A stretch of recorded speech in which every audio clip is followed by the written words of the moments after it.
नमस्कार साथियों, राजस्थान में लोकसभा के चुनाव संपन्न होते ही उम्मीदवार राम बेनीवाल व हनुमान बेनीवाल के बीच अब जुबानी जंग छिड़ चुकी है। मीडिया के मुताबिक उम्मीदवार राम बेनीवाल ने हनुमान बेनीवाल के ऊपर कई बड़े आरोप लगाए। कांग्रेस पार्टी के नेतृत्व में उम्मीदवार राम बेनीवाल ने बाड़मेर जैसलमेर से लोकसभा का चुनाव लड़ा।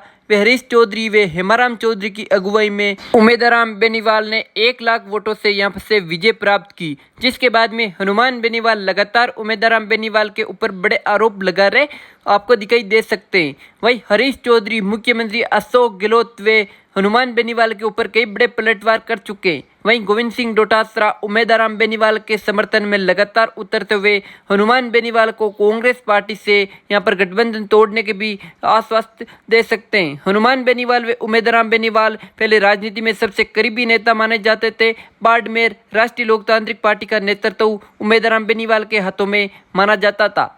उम्मीदवार राम बेनीवाल ने 2018-2023 का विधानसभा चुनाव राष्ट्रीय लोकतांत्रिक पार्टी के चुनाव पर लड़ा, लेकिन उम्मीदवार राम बेनीवाल जैसी परिस्थितियां बदली, उम्मीदवार राम बेनीवाल ने हरीश चौधरी के साथ मिलकर यहां पर बाड़मेर जैसलमेर से लोकसभा का चुनाव लड़ा। वे 1 लाख वोटों से यहां पर से भारी जीत दर्ज की, जिसके बाद में हनुमान बेनीवाल लगातार उम्मीदवार राम बेनीवाल के ऊपर कई बड़े गंभीर आरोप लगाते हुए दिखाई दे सकते हैं।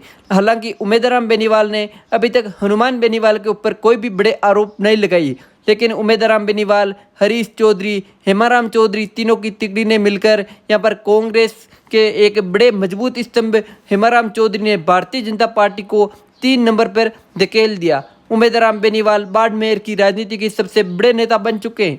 वहीं जाट समाज के बड़े नेता हनुमान बेनीवाल भी लगातार उम्मीदवार राम बेनीवाल का एक भी दिन प्रचार करने नहीं गए। इंडिया अलायंस के साथ होते हुए हनुमान बेनीवाल ने उम्मीदवार राम बेनीवाल का एक भी दिन प्रचार नहीं किया, जिसके बावजूद उम्मीदवार राम बेनीवाल 1 लाख वोटों से जीते। हालांकि इंडिया अलायंस के तहत हनुमान बेनीवाल भी 50,000 वोटों से नागौर से जीत चुके। वे ज्योति मिर्धा की राजनीतिक कैरियर लगभग हनुमान बेनीवाल ने खत्म किया। हनुमान बेनीवाल, उम्मीदवार राम बेनीवाल राजस्थान की राजनीति के 2 सबसे बड़े नेता माने जाते हैं। राजनीति में सबसे अच्छे खास दोस्त कभी भी दुश्मन बन सकते हैं। हनुमान बेनीवाल ने कभी भी नहीं सोचा होगा कि उम्मीदवार राम बेनीवाल भी मेरे सामने यहाँ पर चुनाव लड़ सकता है। हनुमान बेनीवाल की राष्ट्रीय लोकतांत्रिक पार्टी को खत्म करने में अहम भूमिका उम्मीदवार राम बेनीवाल ने निभाई। बाड़मेर की राजनीति से राष्ट्रीय लोकतांत्रिक पार्टी का लगभग अब पता साफ हो चुका है। हनुमान बेनीवाल ने उम्मीदवार राम बेनीवाल के ऊपर कई बड़े भरोसे किए, लेकिन उम्मीदवार राम बेनीवाल भरोसों पर खरे नहीं उतरते हुए हनुमान बेनीवाल की पीठ में खंजर घोंपा। हनुमान बेनीवाल अब हरीश चौधरी उम्मीदवार राम बेनीवाल के ऊपर कई बड़े आरोप लगा चुके हैं। उम्मीदवार राम बेनीवाल ने कहा है कि हरीश चौधरी की गंदी राजनीति का शिकार उम्मीदवार राम बेनीवाल हुआ है। उम्मीदवार राम बेनीवाल को अपने रास्ते से साफ करने के लिए हरीश चौधरी ने उसका प्रयोग किया।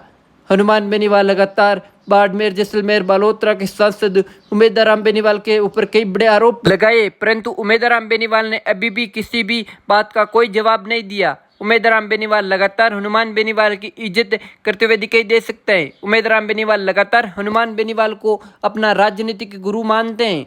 उम्मीदवार राम बेनीवाल को राजनीति में जिंदा करने वाले हनुमान बेनीवाल ने 2018 में बायतू से विधानसभा का टिकट दिया, जिसके बाद में वापस 2023 में विधानसभा का चुनाव लड़ाया।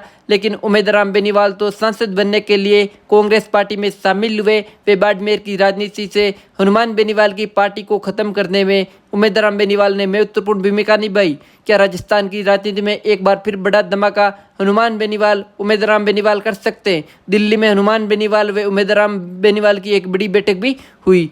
वीडियो को लाइक जरूर करें।